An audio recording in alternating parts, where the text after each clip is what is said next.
Yeah, I can hear you, Kiz, too. Thank you, Chair. Morning, welcome to the meeting of the Education Joint Board. Today's meeting is a hybrid meeting, and we have some people in the health village and others. Anyone joining online would like to ask a question, please use the raise your hand function or indicate the meeting chat, and I will alert the chair. Published online. All members leave their camera on, switch off your microphone. In the event of a fire, you should follow the fire exit sign behind me and continue to stairwell 1 downstairs to fire exit 8 on ground floor. Fire assembly point is located at the Frederick Street multi-story car park at the right hand side on the ground. We'll now do a roll call and ask the members confirm that your name is called, that this is clear in the recording and can also be recorded. In part chair as well. Vice Chair. Bravo.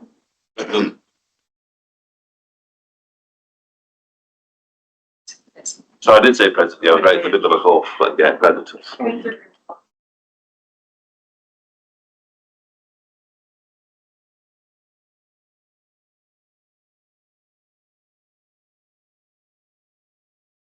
She is there.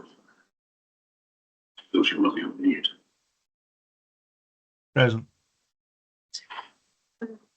Greg. Present. Yeah. Jim Cuddy. Present. Jamie Donaldson. Present. Foster. Present. Stephen Pryor. Present. And Hepburn. The sound's not very good coming out. I don't know if anyone else is having this issue. I'm really struggling to hear you, Emma. That was the same with me. If you said my name, apologies. I am present. Dave Councillor Fairfield.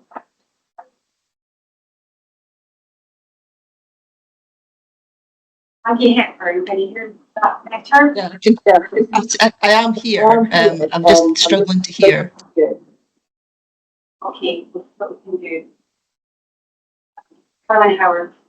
Here, I'm also struggling to hear in the room, actually. It might be the air conditioning or something's coming behind us. I think we're all finding it quite tricky to hear.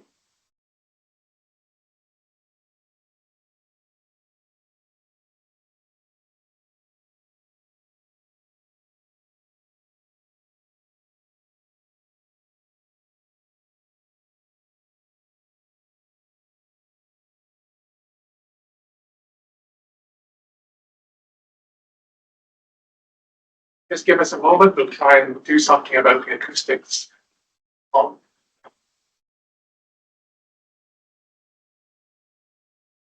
Amy McDonald. Present.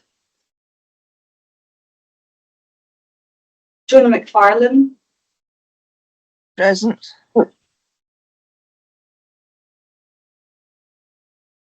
Present. Simpson. Good morning. Is that any better? Okay. It's not really better for me. And there's also an echo.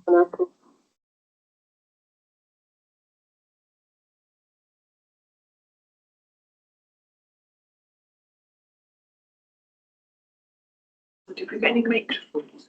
Is there any other microphones that we need to use? No.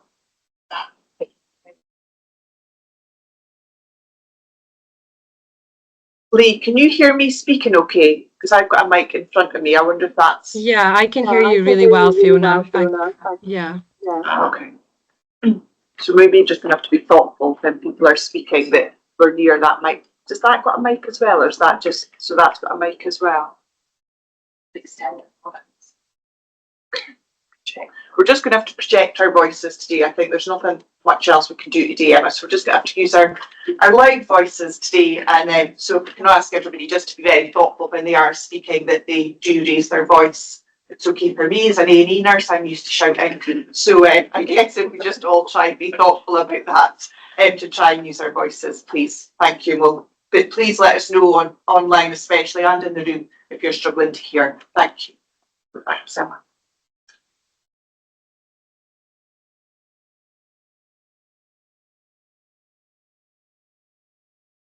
We have apologies from David Blackburn, Jenny Gibb, Phil Mackey, Kenneth Alpine, Joy Miller and Emma King. Thank you, Chair.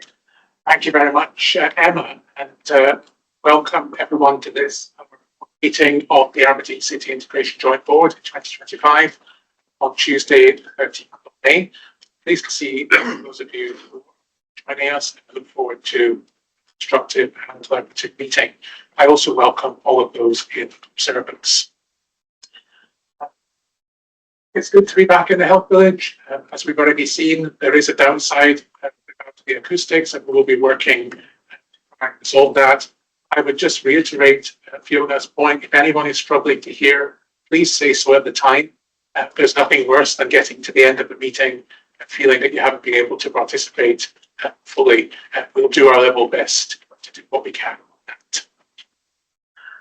that.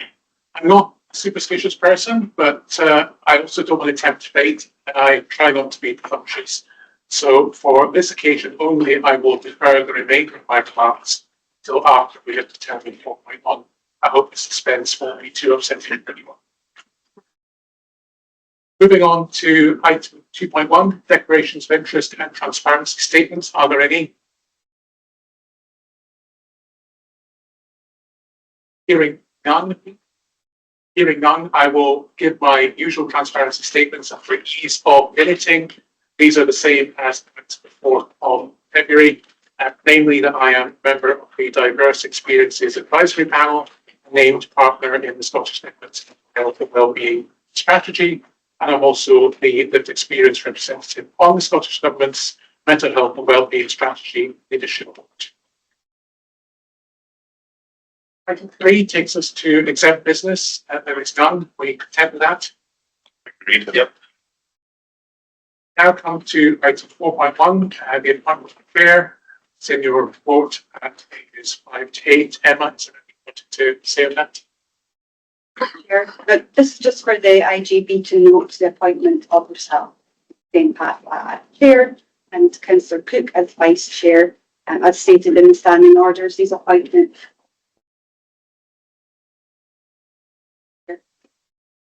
Are there any questions on the paper? Thank you very much, Chair. No question, just officially on behalf of Aberdeen Labour Group, welcome you to the chair.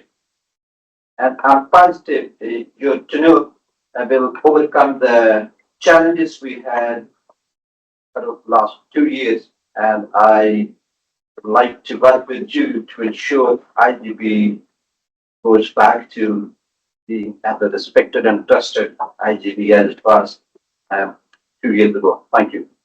Thank you, Mohammed. Any other points, questions? Recommendations are as in the paper on page 5. Are we happy to agree? Agreed. Yeah. Thank you, colleagues. I'm very grateful. I don't know what we do if we didn't agree, but that takes me to some extended comments that I wanted to make, which I hope will be useful. Also, I think it's an appropriate point in time. Going back to the paper that we just considered, and for general awareness, the public will be aware that the IGB has representation from 2 partner organisations, NHS Grampian and City Council. Each organisation will nominate a chair and a vice chair respectively, and they will alternate. John, to my left, has been our chair since 2023, and I hope you would agree with me that he has served us with dedication, efficiency, respect, empathy, and integrity over that time. Pleased that you will be remaining with us, John, for a while longer. I have no doubt that we will have need of your counsel wisdom. Very much thank you for it.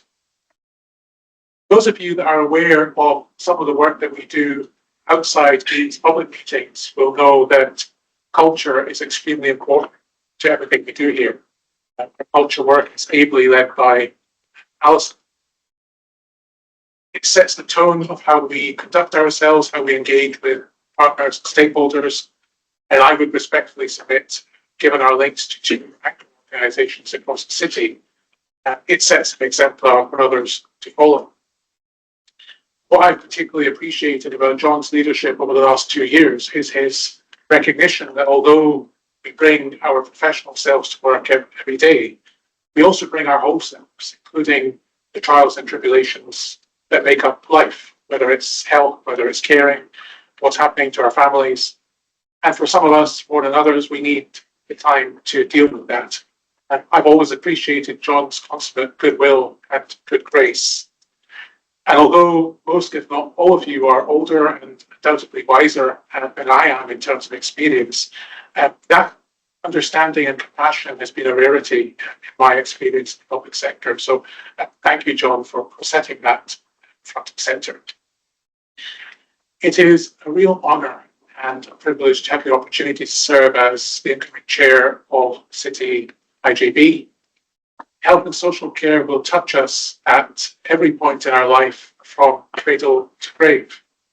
And although it's often seen as a clinical specialism, we have the opportunity here, using a wide variety of experiences, to shape things, hopefully, for better.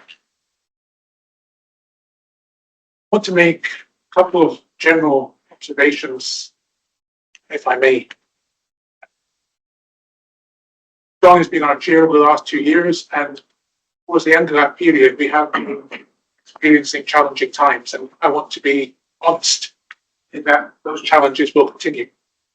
We don't face them alone. Partners, local authorities, NHS health boards, and fellow IJBs across the nation are not immune.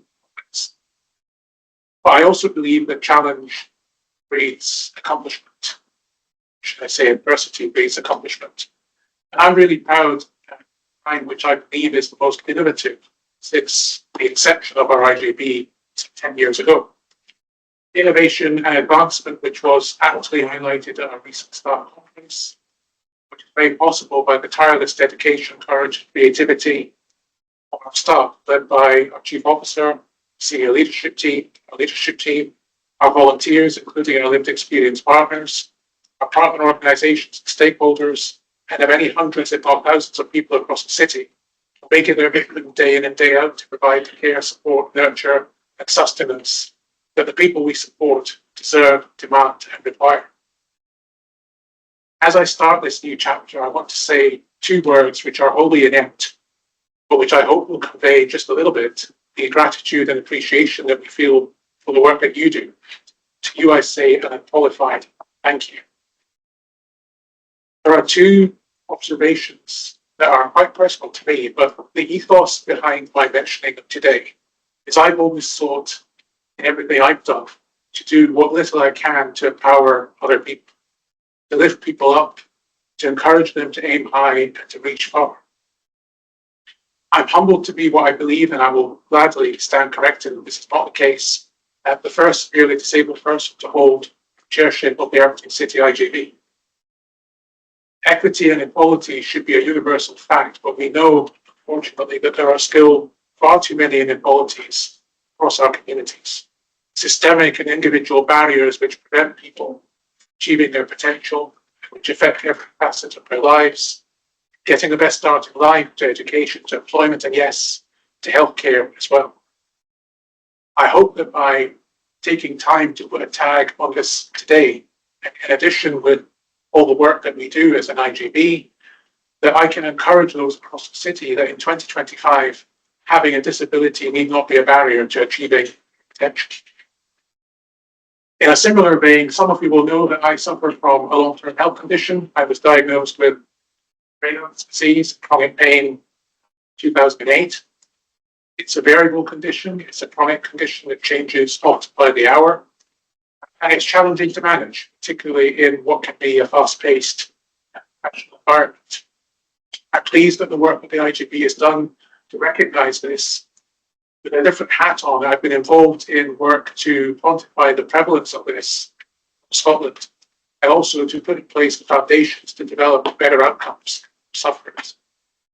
We know from the research that people with long-term health conditions, chronic pain, like poor employment outcomes, are less likely to attain leadership, are likely to leave the workplace sooner, and are less likely to return, even if treatment is successful.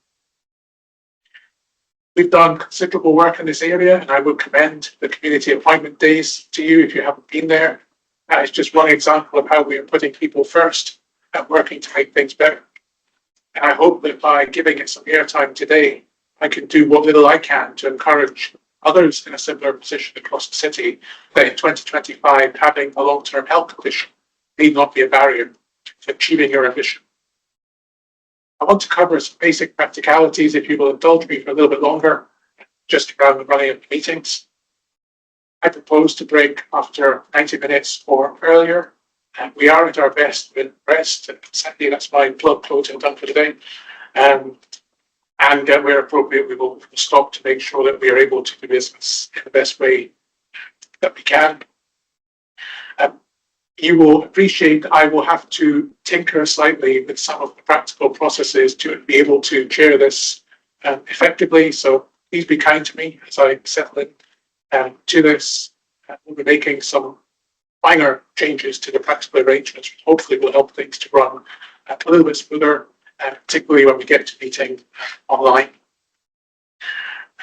Finally, one of the strengths of an IJB is the vast pool of lived and professional experience that we have around the table. There is no monopoly on good ideas. The only important question is a question not asked. And therefore, regardless of your role or tenure, I urge you to feel free to contribute as often and as much as you wish. It all helps shaping the work that we do for the people that we support. Thanks for letting me take a little bit longer than I was going to. We will return to regular programming. I now turn to item 2, which is the IJD video.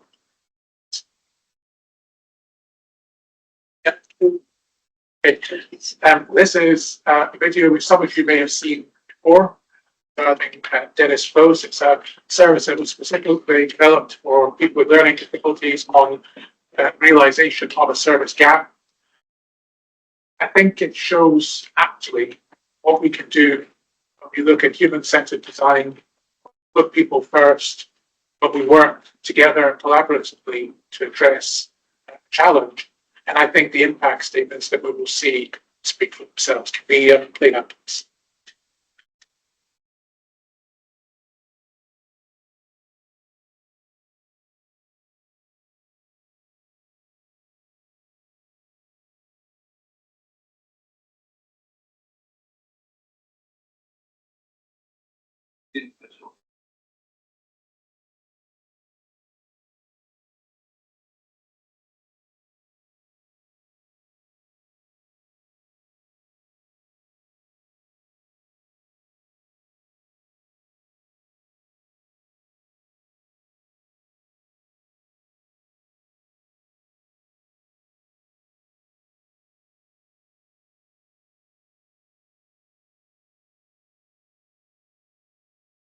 Somehow find you and doesn't want to give thanks for understanding with whether that's what you didn't double up with the skill education staff people's for all things. What I like about Dennis Close is the people, the staff, and I can call it home because I've had a bad experience with my own place. Mrs. Beck, she is 6 years old. She's been from London. She came all the way from London, didn't you? Yep. And she goes everywhere I go. I like watching movies, diamond painting. It's where you get beads and you put the pictures together and I glue them and sell them. I sell them at craft fairs, in schools, and get disabled week and one or something. Also on Facebook as well. I've earned £67. So what makes Dennis Close unique is in Aberdeen is kind of the first of its kind. We're the first service to have the new technology. In every individual's flat, including the staff flat, we've got intercoms and phones. So the individuals can directly contact staff out at their support time as well. These are all linked up to all our health safety kind of encourage interactions.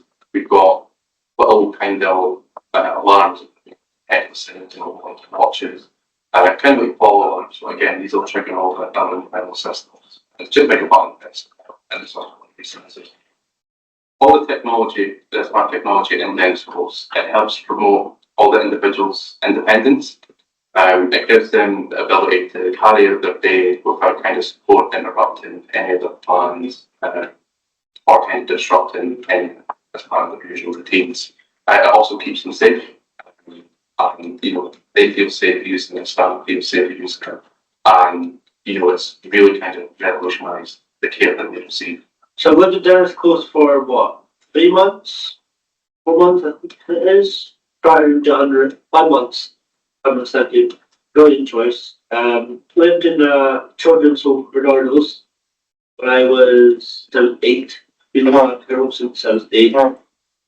Long time, to be honest. Ever since I went in there, I've always wanted the next challenge, next big thing, next task. I've always wanted that big step to the adulthood. The difference between Litchfield and Close is that you don't see the staff every day. The whole kind of goal of everyone in this service is eventually will move on and be able to and maintain their own independence and just kind of live their life. So it gives them the skills to be able to use Dennis goals around everybody. She came from the family home, so this is her kind of first ever space this person. Caitlin works at the bread maker, which will make quite a lot of cake bakes. I went to Dennis school for a month, but I first moved in, I did not like it, because I've never done it before, so it was life changing, so it was, like, oh no, I'm not going to like it working, living at Dennis school, like, I don't like it. Now it's the best experience ever worked living at Dennis school. I can do whatever one of my own. So I can go out, I can go to my class, I can go see my dog, so I can have my so normal life. I'm Shannon Armstrong and I'm a support worker. I wanted to become a support worker because I had some experience doing health nursing. I was on a board where I was working with people with learning disabilities. On top of that, my younger brother has learning disabilities. He also has autism and ADHD. So I think I've just found a passion to caring for him and caring for others in the NHS as well. You should be a support worker if you want to help people achieve their goals, enable them to be more independent in life, but also if you want to have a really good laugh with some really amazing people. We like to communicate with have fun. I like going to the bingo on a Wednesday night, on a Thursday morning and after evening, and a Sunday afternoon. It's just socialising with other people. I won a lot of money, £110. I used 50 of it for my business and 50 for myself. Lots of new clothes. Supported Dennis Close is actually quite rewarding, especially for staff. I don't have a kid myself, but if you've got a kid, you know exactly the kind of thing. Being able to see all the individuals grow and make progress, you feel kind of a lot of pride and you're quite proud of the individual for what they're accomplishing. It's been good. Support's been good. It's been really helpful. So ever since moving into Dennis Close, it's been up and down roller coaster, to be honest. You've been on a roller coaster with emotions and stuff like that. The difference is that you saw Linkshaw staff 24/7, but this staff is here, so it's quite easy to give you the space and stuff like that. So it's easier to, like, if you ever want to go walk yourself, you go walk yourself, or you go walk with whoever you want. You can go walk wherever you want. If you want to go and see what girl would you like, you can go see a girl you like. It's easier. These are young individuals, so there is a lot of kind of teenage behaviours. However, they will take on kind of the experience and the knowledge from staff. Situations can be overwhelming, especially kind of social situations. And when you're able to take that time to reassure someone and get them back in kind of a position where they feel comfortable to carry on with that situation that they're in, and just being that person that they can trust and confide in, it's honestly one of the best feelings ever. My favorite foods are like muffins and shortbread, chocolate cake. I love that one. So basically my actual job is I'm a chef, but hopefully I can leave here soon. And I'm ready to job out of it, but I don't know what I'm going to work on. My passions are football, Pokemon Go, gaming, YouTube, anything to do with like social media. My football teams are Liverpool, Aberdeen. If you don't know about any of them, you should get to know them. But trust me, they're the best teams you've ever heard of. We don't like Celtic or the Rangers getting there. I play football for a para team, which is like a disability team. It's good because you get to know a lot more football people that like to play your sport than you with disabilities. Goalkeeper, got the goals. So, yeah. Not a case of holding their hand, but they just want someone to be alongside them doing it. And then that's what makes it special. And special not only for them, but for the staff as well. Honestly, I think just knowing that you're making that difference to someone's life, even if it's something small day to day, they show their appreciation when you can go home feeling like your job's been worthwhile. It's really, really rewarding. At Dennis Close, the young people we support are using assistive technology to live their life their way. Independent and supportive. It's not really one or the other. I'd like to thank Vanessa and Bex, of course, Jaden, Caitlin and Declan for sharing their stories, and to the bread maker for the film night and the snacks. They were iron dead friends of them. There is trust. Together we make it possible.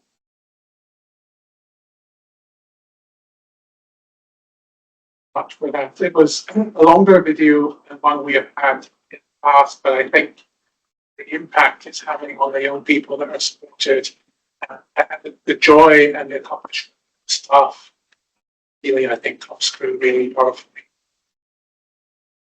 I asked if after the meeting there might be an opportunity to circulate a link to this to colleagues. Appreciate some of you might have had difficulty and may want to go back and listen to some parts again. If we can do that, if it's possible, that'd be good. Thanks to those who were involved in putting that together. The point of the IJB video is not only to show services that we offer, the impact that it has, and also to get us into the IJB framework. I now turn to a series of minutes for noting and approval. I'm pleased to put a single question on each document. Any member object? Object. I turn to item 4.3, the minutes of the IJB meeting, 4th of February 2025, and the attendance record. Honest Chair, do you have any? No, I think it's all straightforward. Okay. Any questions?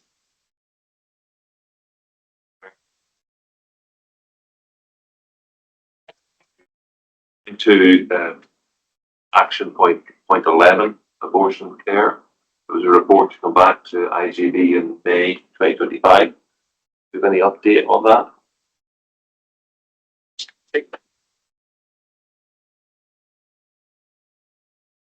Sandy, do you want me to come in, Sandy? Yep. Yeah, thank you, Mark. No, I haven't got an actual update. I can bring one back to the next meeting if the committee wish. That be in order? Well, it was obviously part of what was supposed to come back, and so I think I'd like to see it again personally. Is that simply, is there kind of any narratives around why we are where we are? Yeah, I'll bring that back to the July meeting. Is content with that? Agreed, yes, yeah. Yeah, thank you very much. Any other questions on the book of Feb? Okay, are we happy to agree? Agreed. Thank you. Turn now to item 4.4, the minutes of the special meeting of the 28th of February, 2025. It's on pages 21 to 22, John. No, I think again, fairly straightforward. Any questions? Okay, are we happy to agree? Agreed. Thank you. Turn now to item 4.5, the minutes of the IGB budget meeting and the meeting of March 2025 for approval on pages 23 to 30. John, Again, I think fairly straightforward. any questions? Happy to agree? Agreed. Turn now to minutes for noting. Item 4.6, the minute of the Risk Audit Performance Committee of the 25th of February, approved on 30th of April, has been pages 31 to 34. Martin, All in order. Thank you, Chair. thank you. Any questions? Happy to agree?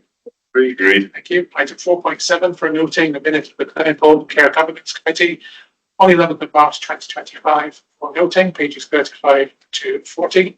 Mark, It still hasn't been agreed with that committee yet, but it will be soon, but it shouldn't be a problem. Accurate to me. any questions on the draft? Bearing in mind it is a draft.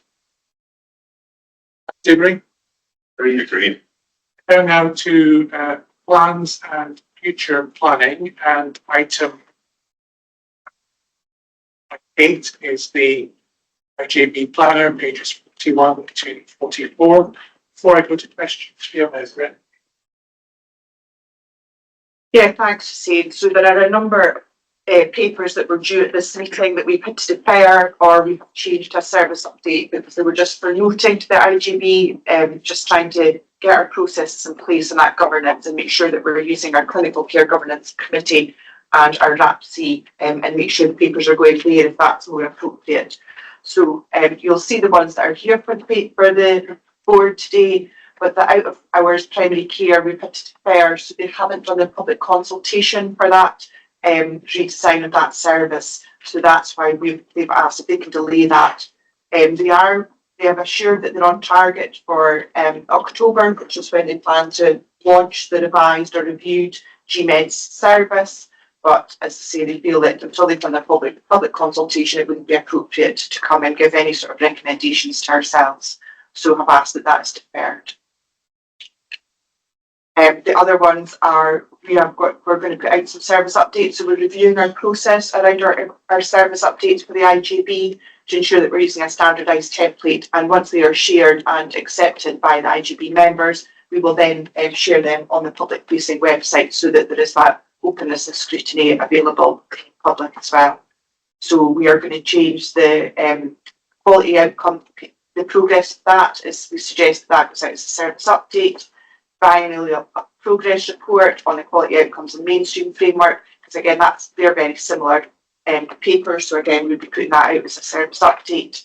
The GERFEC toolkit, again, is just an update. It would just be for noting. So we suggest that we put that out as a service update also, along with the reviewed of post services, including abortion care. The plan is that we would take that also as a service update and enable that conversation. If we need to take it through any route, we would have to take that through the clinical care governance route. That would be the suggestion.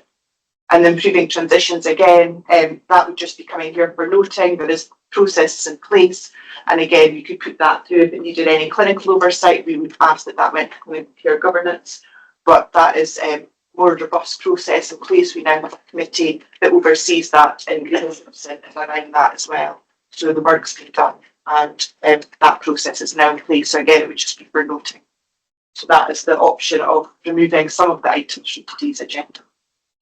Thank you, Fiona. I'll come to questions. Martin? Thank you, Chair. It's a question about line 17. Is it line 17? No, it's not line 17. It's line 27. On the final strategic plan, we've got the financial update position at each meeting. So it's about the timing of that item on the of the final strategic plan. They both have to integrate with each other very closely. So the question is why is the final strategic plan kind of later on in the process of looking at the financial planning? You know, are they correlating very closely, very tightly all the way through? Because it just looks as if it's looks as if we should perhaps have that strategic plan earlier than July. Alison, is that something you can help us? So we agreed at the last IGB meeting that the draft strategic plan would go out for consultation. That's out just now, and the consultation ends on Friday. So the first available IGB meeting that we could bring it, the final strategic plan back to is the 1st of July. But we also agreed at that meeting that the medium-term financial framework would be resubmitted, would be updated and submitted to that meeting as well, so that you would see the two together. So Amy and I are working really closely in the development of both of these papers, just to give you that assurance that we are joining up and aligning the two, so that we can ensure that we can commit to what we are proposing to deliver in the strategic plan, and that we have a financial plan that underpins that. Okay. Thank you very much. So there's a dedicated budget planning group. So presumably they're looking very closely at the strategic plan at the same time as the financial planning. Would that be correct? So the senior leadership team as a whole are regularly reviewing both the strategic and delivery plans and the budget savings proposals, and the finance that underpins the delivery of these. Thank you. Any other questions? Just a comment from me, which is that jumping ahead to the next item, I think it's good that we're having an insight session on the 10th of June, looking at the strategic plan and the budget before we get to the next IJP meeting. That was it. Besides Richie here? Yeah. Just in terms of financial updates, if I recall correctly, at the last RAPC meeting, we said we wouldn't duplicate the financial reporting to each RAPC, given that it comes to the IGB at every meeting anyway. So just in terms of the formal plan, just to make that clearer. Any other comments or questions? Are we happy to approve the IJP plan? Agreed. If and at item 4.9, which is the IJB Insights Planner, pages 45, 46. Alison, is there anything you wanted to? No, just we've noted the next session is on the 10th of June. It's a busy session. We've got chunky topics that we'll be discussing, so hopefully that'll be a good session, and just encourage as many people as possible to make time in their diary for that. Thank you. Thanks very much. Are there any questions for Alison?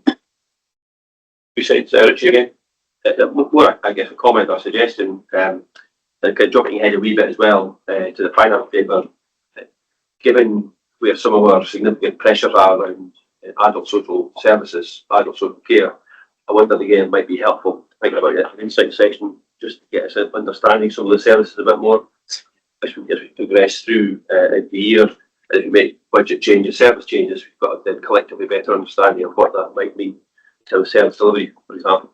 Yeah, so we have had a series of adult social care, adult social work sessions at the insight sessions. The last of these is the justice social work that's coming in June, but we can absolutely repeat them or do one session dedicated to adult social work if you think that would be useful. Always happy for Alison to progress that as an action.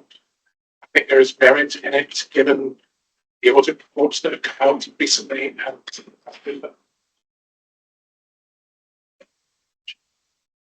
anyone else? Okay, are we happy to approve? Agreed. Much. Going on to item 4.10, the Chief Officer's report, pages 47 to 6. Yeah, so I think the report there in front of you just showing you the variety of work that's happening across Aberdeen City, locally, and what we're engaging in regionally and nationally. Also, you will notice that I forgot to put in the update about EMAR, so I have a verbal update, but I can absolutely put it in the next Chief Officer report at July IGB if that would be preferred. But happy to get any questions on the existing report. Thank you. Any questions from you?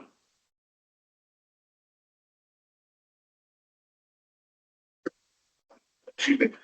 Excuse me.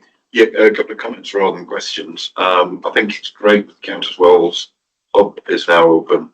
I'm also really, really pleased to see the progress at Stonywood. Kay Dark's not with us, but Kay, I know, kind of drove this from a very, very early stage. And yeah, just to say, I think it's really good that we've got that. And it's almost ready to be open. So well done to the builders. Oh, is Kay online? Sorry, Kay, I didn't see you there. Yes, I'm online today. Progress Well is done. going well.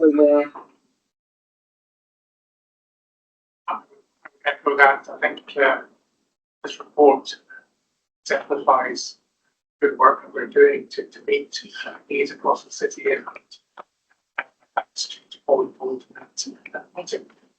Thank you. It's a question about the section on vaccination, on the vaccination wellbeing hub. It was very useful to see the figures, in particular the comparative figures and the almost universal low uptake for flu and COVID for healthcare and social care workers. So in that section, that it's mentioned that some groups were taken out of the vaccination program. So 50 to 64, those aged 50 to 64, teachers and prison staff. And I'm just wondering if the reason for that is because of low uptake. Is there value in continuing to roll out when there are low numbers? And in particular, for the COVID-19 cohort, the local number is 9.2%, quite far below, well, relatively below the national average of 11.7. So is it very much about trying to target resources where it will make a difference? Because clearly there's some really positive results there, but there's a mixture. And so any feedback would be welcome on that. Saying, Sandy, do you want me to come in and pick up some of those points? Please do. And just before you do, can I once again urge all contributors to please speak up. I will remember my own advice. Sandy. Thank you, Shane. I'm used to my wife telling me stop shouting, so that's probably helpful. Okay. Martin, there's a couple of things there you're picking up. One thing to say, first of all, is Grampian or Aberdeen doesn't decide the criteria who or isn't eligible to some of these vaccinations. That does shift from year to year, sometimes from spring to autumn, and we wind up at times. So some of those decisions, but all those decisions are not made by us. So the teacher's example wasn't based on anything locally or even probably in Scotland. That's a UK decision. I guess inevitably part of that is about making best use of a shrinking resource at the national level. Part of my job, as you'd expect, is to try and maximise and increase vaccinations at all levels. And I think what we maybe want to give the committee some assurance to some information. We continue to try to do that. And I think one of the things that we were told not to do last year, and we're going to do this year, is try to do more, what's described there, peer support. So, for example, we might this year, we didn't do this last year, Caroline's GP practice, what we're planning to do is drop off vaccinations to them. Our logistics team will do that. And Caroline and her team, who are extremely experienced at vaccinations from kind of decades ago, probably some of them, will be providing that logistical support so they can vaccinate rather than having Caroline or the nurses come into our vaccination centre. And we think that will significantly help increase some uptake, particularly in frontline staff when they've got the time to come to our sessions. We're also going to try to increase our pop-up opportunities, try and go to places where to try to make it easier for people to do that. You have to always balance that out because you can't continue to send people to staff if nobody turns up at a particular venue. There's always a judgment and reflection in that. But I think probably certainly our work around our social care uptake, we plan to do more of that. So last year, from memory, I think we had, I think Bonaccord Care were good enough to host other providers, staff could come and get the vaccinations. But that's probably not the same as going to all the social care staff and saying, we're going to turn up and we will be here. So I think we're probably going to try to do more of that specifically for social care staff. I could be here the rest of the day and I won't about why vaccine uptake is reducing across the UK and Scotland, but we recognise we have to work harder for every vaccination, I guess, and go further within our budget and staffing restraints. So we're totally up for that challenge, and it's a healthy challenge, Martin, to say, you're asking, some of them should be falling. We want to see these going up again, and Fiona would want to see them going up too. So I'm agreeing with where you're coming from in your question. No, it's just surprising that it's healthcare workers and social workers who got the lowest uptake figures. So any action to encourage that, I think is very welcome. And it was a similar thought about teachers and prison staff. These are public sector workers exposed very much to public health risk and various kinds of risks. So you just kind of imagine that this is where there would be a big emphasis, where there would be a much greater use of this important service. So, okay, thank you very much. Yeah, I might just come back and say, if that's all right. I think healthcare workers, social workers, example, one of the things that Fiona and the senior team will be always are looking at is sickness absence figures. And if I looked at January to March sickness absence figures, I'm not looking at them, but in my head, then it was 18% of all sickness absences were coughs, colds and flus.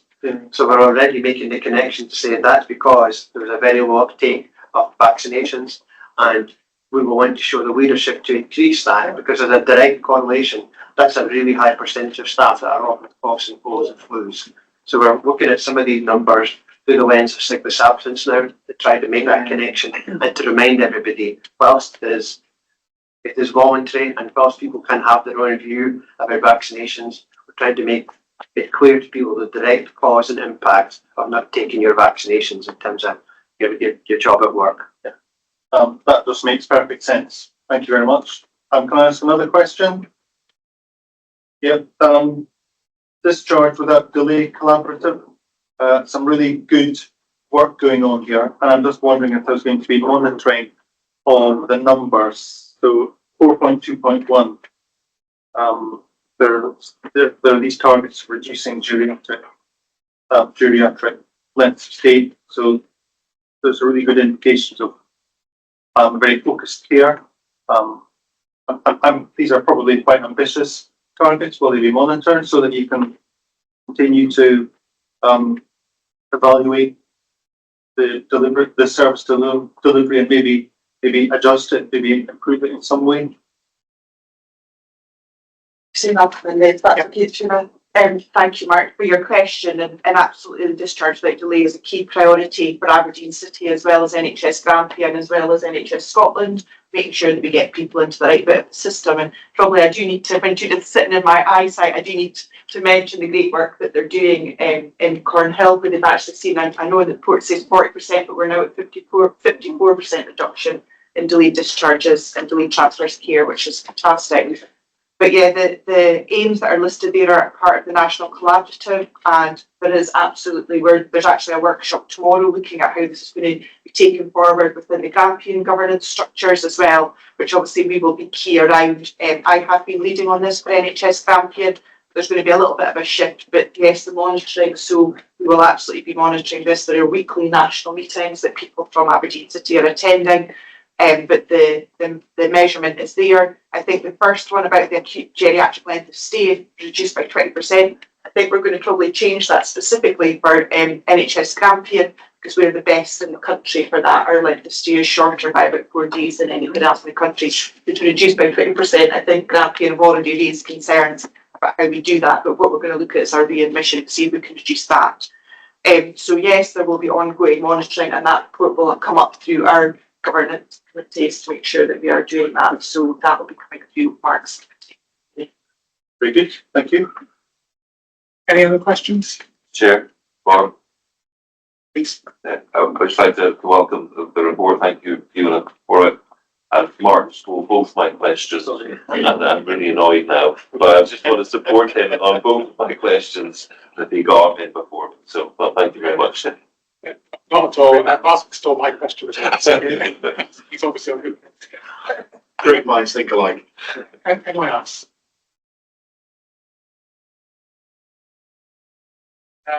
I just had a couple of points. So first of all, just to thank Judith and everyone that was involved in the minister's visit. 2nd of May. And it went really well, but that always takes a lot of prep, always takes a lot of management pulling together. So very much doing that. I had a question, Fiona, if I may, on the Putney Station GP, and really just to get some context and understanding. It says in the report that they have met patients, stakeholders, which is only right and proper, but it says that solutions, mitigations, I'm paraphrasing here, are being investigated. I'm just wondering if the practice is intending to close, what sorts of solutions and mitigations might we be hypothetically looking at? I'm going to ask Caroline to come in with operational detail this evening. Thank you. Yeah, that's fine.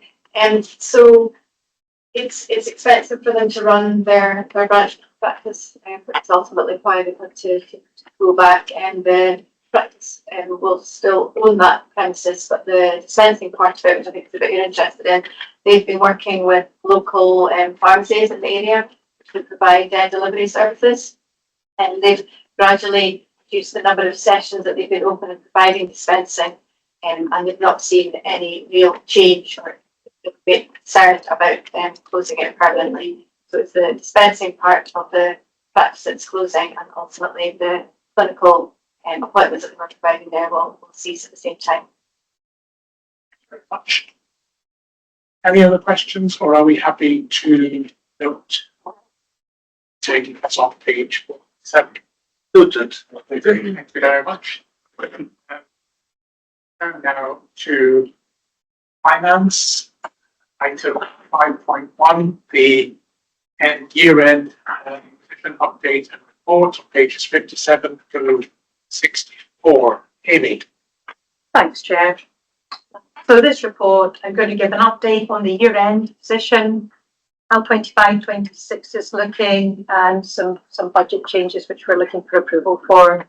So the 24-25 outturn is relatively positive from our prediction at the end of quarter 3, where we were looking to bring the IJB to overspend in on around £10.5 billion.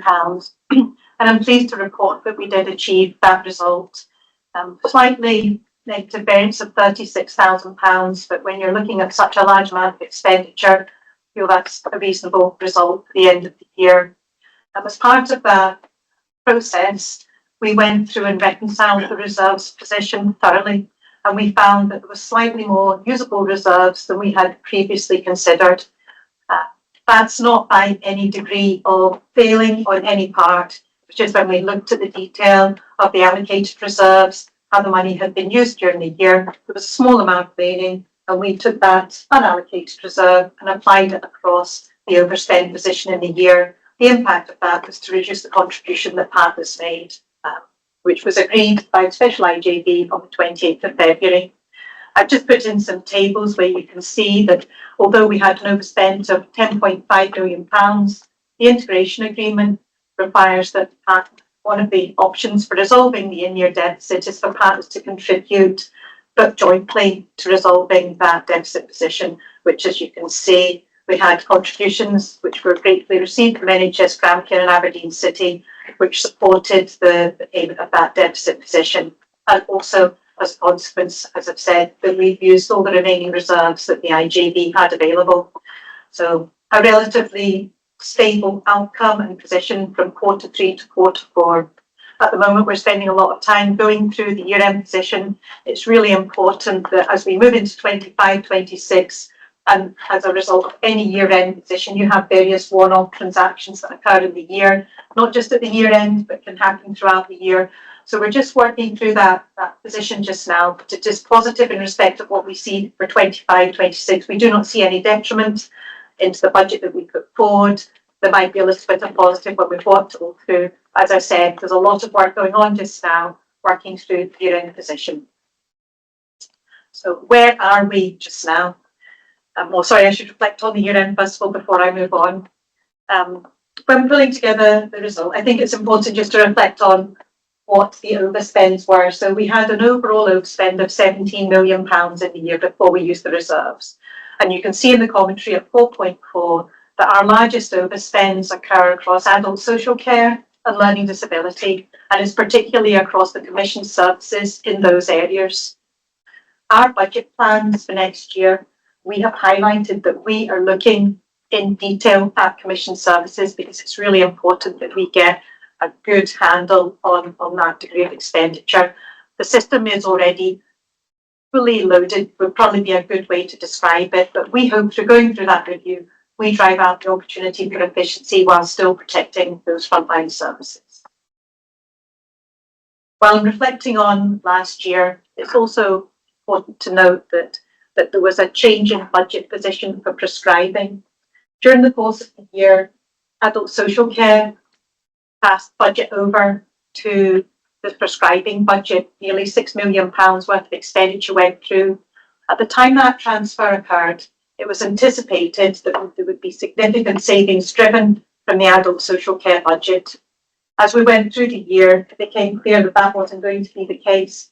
Yet that transfer of £6 million has still occurred, moving from adult social care to prescribing. At the end of the year, the prescribing budget was underspent by around £3 million. So there wasn't the requirement to support the prescribing budget by that quantum, certainly in the year.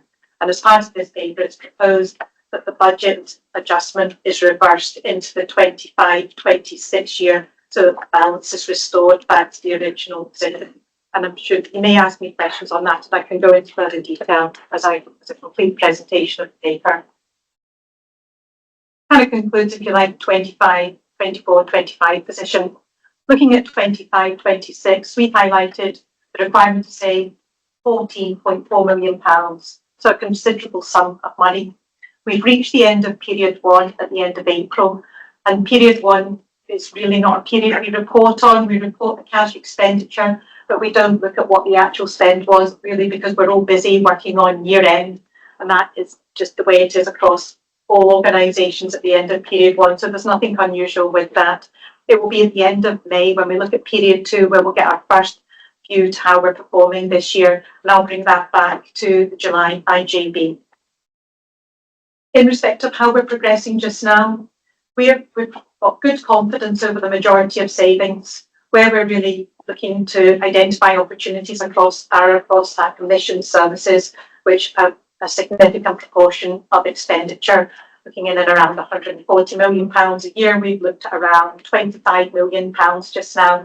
We have developed some savings from that, but obviously we've still got the bulk of that to work through.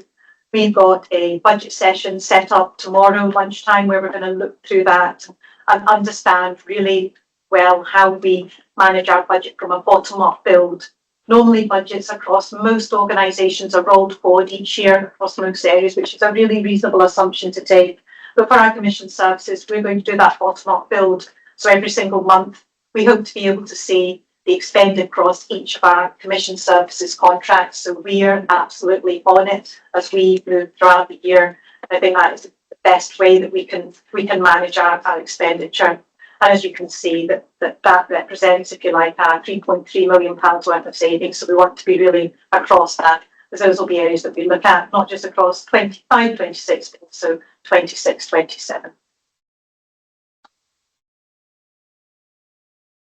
So just looking a little bit about risk. So in terms of the risk for the budget is obviously based on a set of assumptions.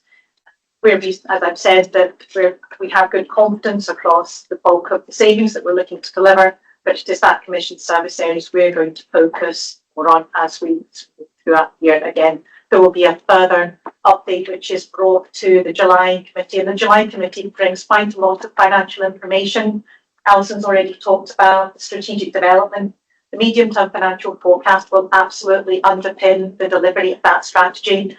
And I think that it's probably important as well for members to see in that paper where we have got the opportunity to save money. In any budget, there's an element of fixed costs that you have to bear that really isn't very movable. Then you've got your, if you like, your semi-fixed and your variable costs. And what we hope to do is bring, if you like, that clarity more to life and probably do some sensitivity analysis across that, which might give some examples if we were to push harder on savings, what it looks like in the next 2 years, or if we took a kind of a less prudent approach, what those figures would look like too, just so that members can see that we're testing the boundaries and that we know where we can push and where potentially that we might not want to push, but really to leave that decision making up to IJB members. Both scenarios that we present, we should be able to demonstrate as well what the strategy that we feel confident in being able to deliver. And then if you like, areas where we see transformational change, and when the transformational change occurs, how long it is before those savings actually feed through. So you should be able to understand from that presentation, if you like, the element of risk that we might bear, the ability to deliver the strategy within the current financial envelope, and where the opportunities lie for the future. And that concludes my presentation of the finance paper. I'm happy to take any questions. Thank you very much, Amy. And before we get into the meat of the questions, I just want to put a record of thanks to you and your team for all the work that you've done, not only for this paper, but over the last few months as well. I think it's fair to say you've turned over quite a few stones, and that will to our benefit. Any questions for Amy? I'll take Martin and then. Yep. Thank you, Chair. I've got a couple of questions. The first one is about the prescribing budget, which was increased by almost £6 million, and there's the proposal to reverse that. And I'm just one, and I think that that's a very sensible change to make. And I'm just wondering why we made that decision in the first place to increase the prescribing budget when it was already considerably overspent. I can't remember why we decided that. So I looked at the information that was available, and I understood that the transfer occurred because there was the way the budget had been put together, or that there was opportunity to save money in adult social care. And if those savings had been delivered, then that funding transfer would have been sensible.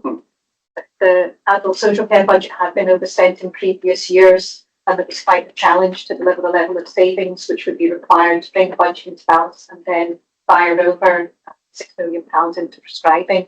So I think hindsight's a wonderful thing, that we can look back and see what's actually happened in the year.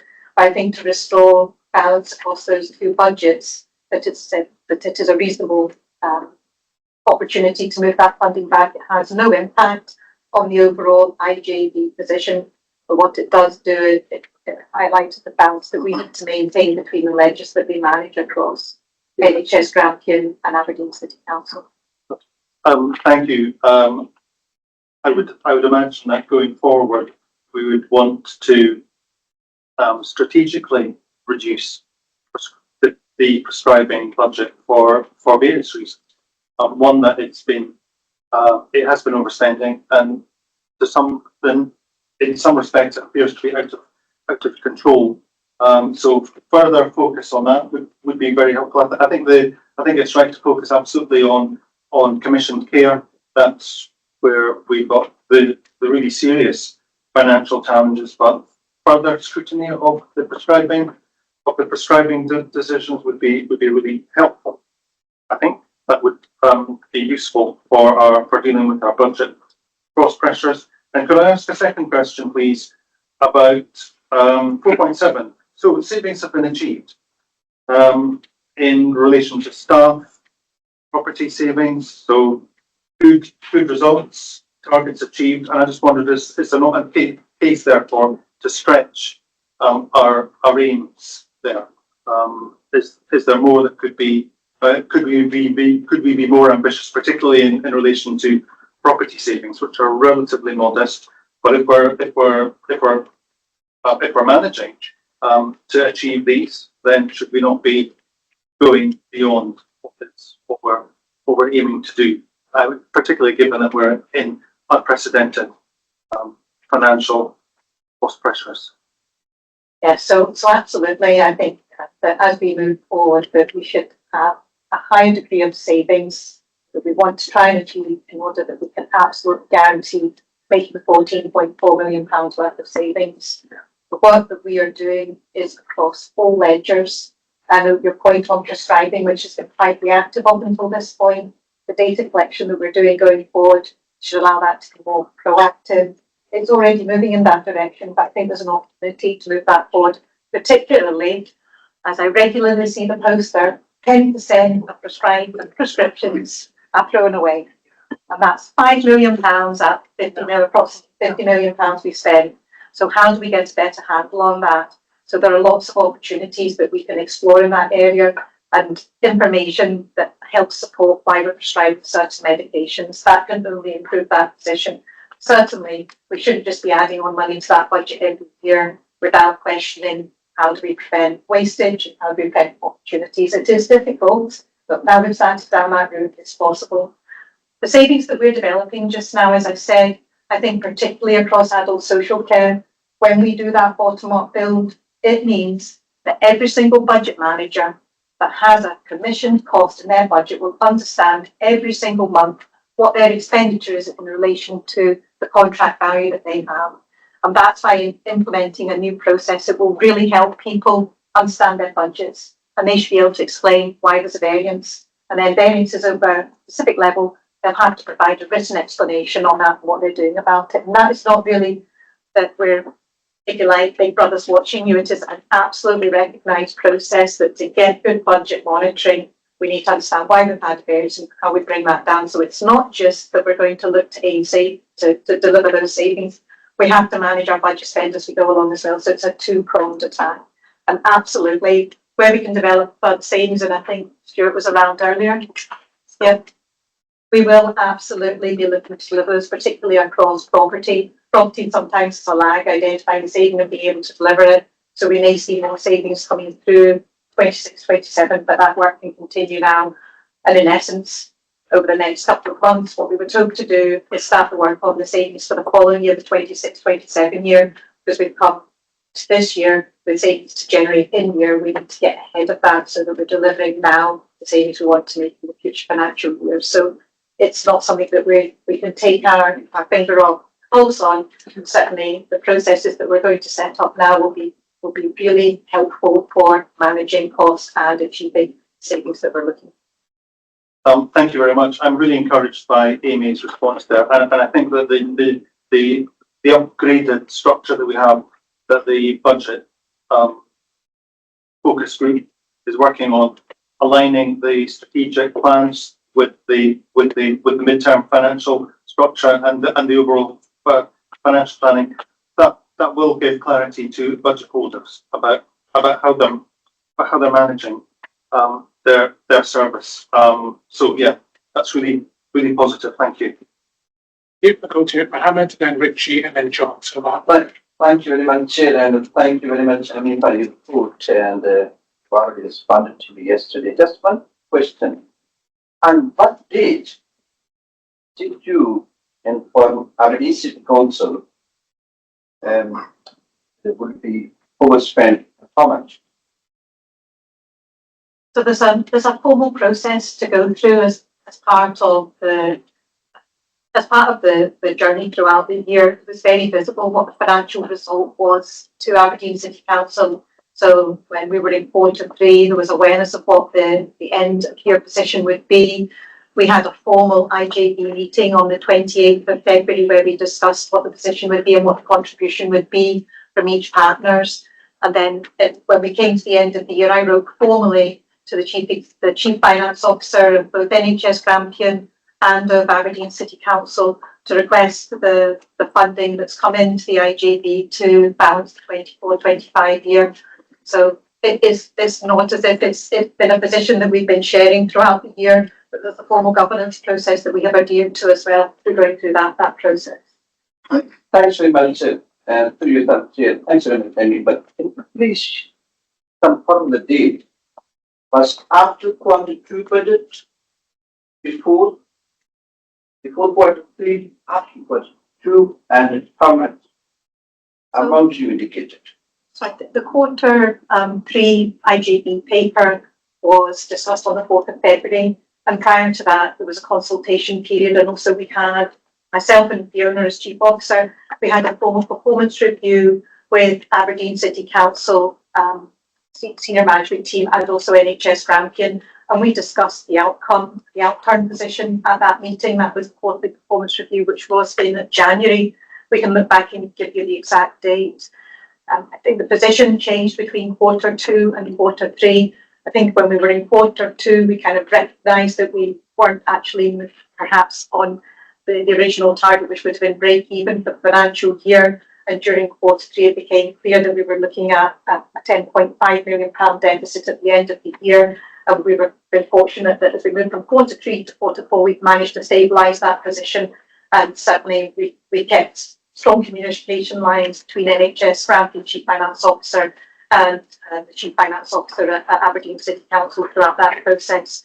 And very much during that time, I was very clear around where the risks lay at the end of the year, but I did say that it was a reasonable outcome to suggest that we would actually hit our target, and we were able to do that. So it was important that we recognised what the potential outcome was of the IJB, but it was more about that monitoring the work during Q4 to make sure that we maintained that target outcome. Thank you so much. That's very helpful. So it was after Q2. If you are going to give me the later on, then I will get the opportunity. It was in January. So we had Q2 budget, 5th of November 2024, where over ITB stewardship, Councillor Cook was absent. So Radley was substituted. However, Councillor Cook kept denying that he was there, but minutes are absolutely clear. So it was after Q2. So till Q2, your finances were under control. But all of a sudden, just before Q3, you found that there would be a 10 million black hole. So the quota was obviously appointed in December, started in December, but I reflect on when I looked at the financial recovery plan that was put in place at the end of November. There was awareness at that time that the IGB forecast outturn was going to be a forecast deficit position of £10.5 million. And then what we did particularly when I took position, we looked to firm up how we were going to manage that £10.5 million overspend that we identified through Q2. We put the financial recovery plan in place. I think there had been roughly around maybe 4 to 5 weeks worth of work on that recovery plan before I joined. And then we really got hold of the action that we needed to take at that point to make sure that they were really well managed. Certainly there was good work done, particularly around the recruitment protocol, which still sits in place now, to make sure that recruitment of staff posts was really carefully managed, that recruitment was business critical posts only, managing of how we were across the discretionary budgets as well. Certainly I made communications to teams in respect of that, where there was opportunity to save money, those savings needed to be made so that we could manage costs across that last 2 quarters of the year. Thanks very much. Last question, Chair. Just kept asking supplementary. So, we appreciate you took over the sport in December. Be able to find out, of course, you've given me the date, it was definitely after Q2, because we had it was around Q2, but definitely not Q2. Be able to find out if we had any indication before the 5th of November in relation to the financial issue. Thank you. Certainly, I think it's important to reflect on the fact that we're at year end, so it's a great time to reflect on what's happened across the last 12 months of the year. Certainly, I'm working on the statutory account presentation just now, and the questions that you've asked me will be the same questions that Audit Scotland come to me with, and it reflects well on the recommendations that Audit Scotland put in place at the end of last year, particularly around the financial overview for the year, that draft draft statutory accounts, which talk of the financial performance, will be coming to the IJB in June for review before the draft position is given to Audit Scotland to then conduct their audit over coming weeks. Thank you.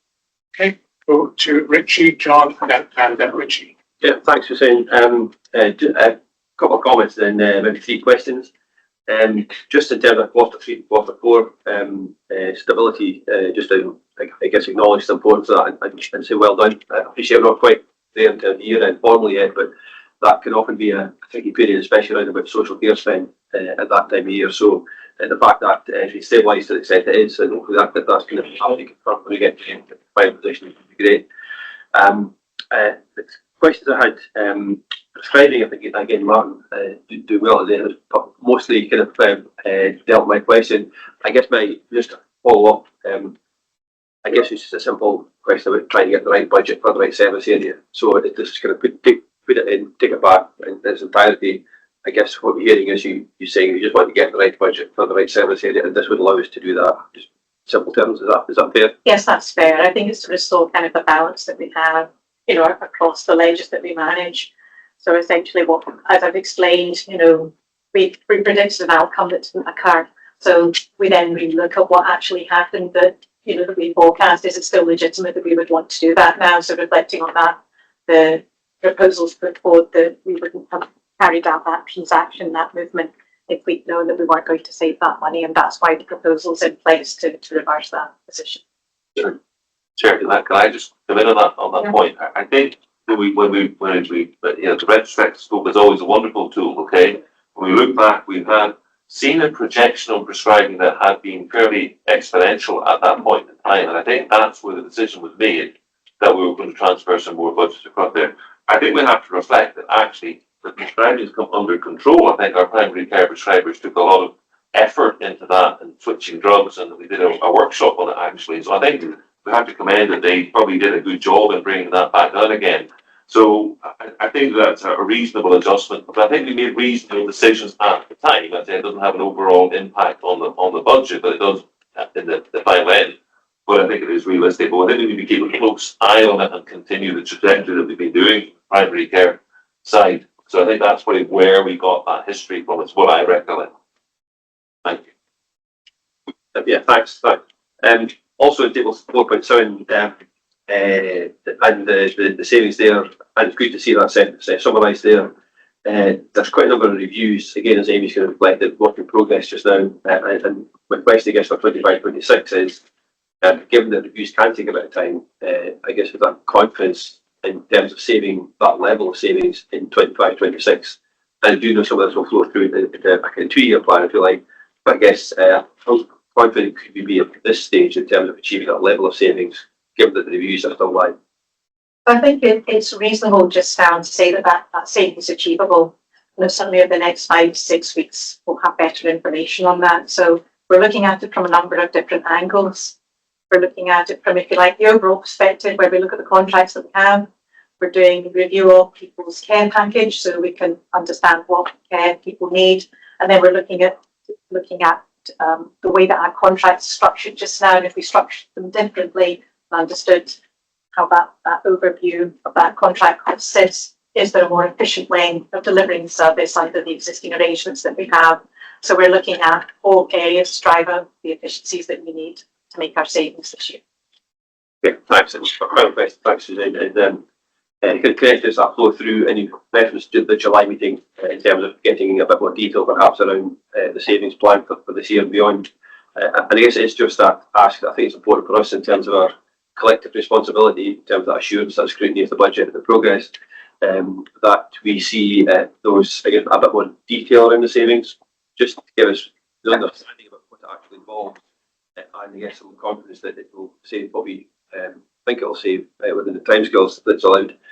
So I think, again, and particularly, as you say, around the adult social care, back to the system which are under the most pressure. And again, it's welcome the report that recognise that trajectory of spend is unsustainable, so we do need to find ways to arrest that and put ourselves back in line. So that was my final point, just that assurance that we'll get some more detail that will allow us that fuller understanding, so we can be assured, if you like, collectively that the plan is being met. Yeah, so I think in order to provide that level of assurance, we're looking at the financial information and we're looking at our non-financial information, and we're making sure that we have both sets of information matching each other and the clarity around that, because often the numbers tell you one thing, but you need to know the number of people in the system, how many hours of care you're delivering, what is reasonable across the piece. So having that information will be hugely valuable that we can match that through. So we've got that position and it's very clear what we look to deliver as an organisation, so that we're giving people the care that they need and that we've got the financial budget in place to support that going forward at the level we can afford. Thanks, sorry, Shane, just to respond to that, that's really helpful. I should have reiterated, it's not just about the money, it's about the wider service and the implications, consequences of the decisions. They just need to be, we need to understand that. So, thank you. Well, part of the budget that we put forward, we're protecting frontline services, so we don't anticipate that any decisions we make will damage the overall service that we deliver. People that need care will still get the care. We will manage that within the budget that we've got for next year. Thank you. Richie, John, and then Amanda. Yeah, just a couple of things, just to set the record straight. I never actually claimed that I was at the 5th of November Finance and Resources Committee. I'd understood Councillor Knight to suggest that I was at missed November IJB meeting, and if you look at what I said in the Finance and Resources Committee, subsequently it's very clear I was talking about the IJB meeting, not the Finance and Resources Committee, where indeed Councillor Radley did sub for me. And the reason I missed that is because we had an insight session here on the same day. So I was doing my IJB job rather than my Finance Committee job, and can't really be in two places at once. That aside, just on prescribing costs, certainly when I talk to other chairs and vice chairs on a national basis, they are pretty unanimous in saying that prescribing costs is something that they find difficult to control in every IJB across Scotland. And I wonder, I think traditionally, in Aberdeen, we've been quite good in terms of the level of generic prescribing, for example. I think we've been quite good in terms of not prescribing things of limited clinical value. I think part of the problem is people having a prescription but then not using it. Can you remind me the statistics on that, if we've got them, and also what do we do about this? I understand it's 10%. 10% of all prescriptions are not used, which is quite a staggering percentage. I've seen some advertising, both on social media and elsewhere, highlighting this. Yeah, as I say, I wonder, is there anything we can do about it? I'm guessing there's no easy answer. So, NHS campaign have been doing the social media campaign round about it, and that's where, as Amy said, every time she goes to the loo in Marshall College, there's a poster on the back of the door. So there is that across, they've been promoted across health service centres and health and social care buildings across Aberdeen and wider Grampian.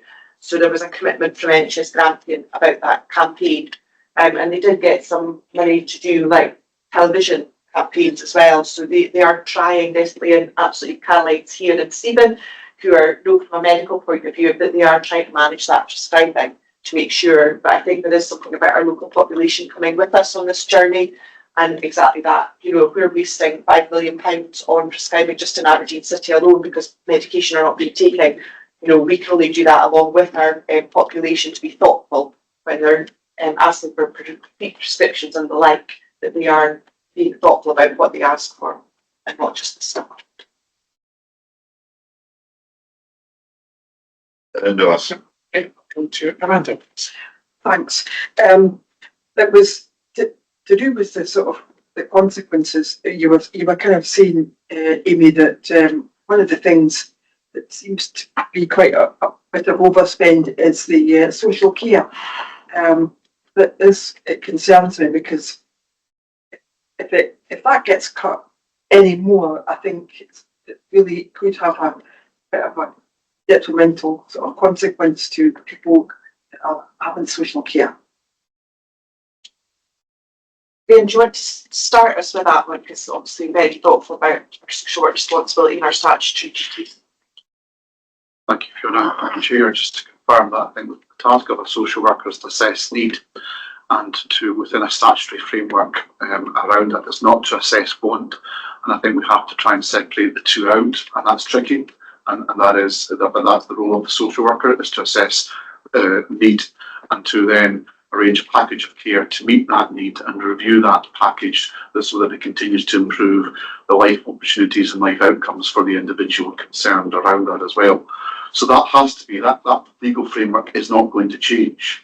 And whilst I accept the financial pressures that the services will have to adapt to, this is about thinking about how can we use different forms of technology, different forms of intervention, whilst always still promoting lifelong outcomes for individuals as well. So how can we do things smarter and better and reduce cost without reducing the support to individuals?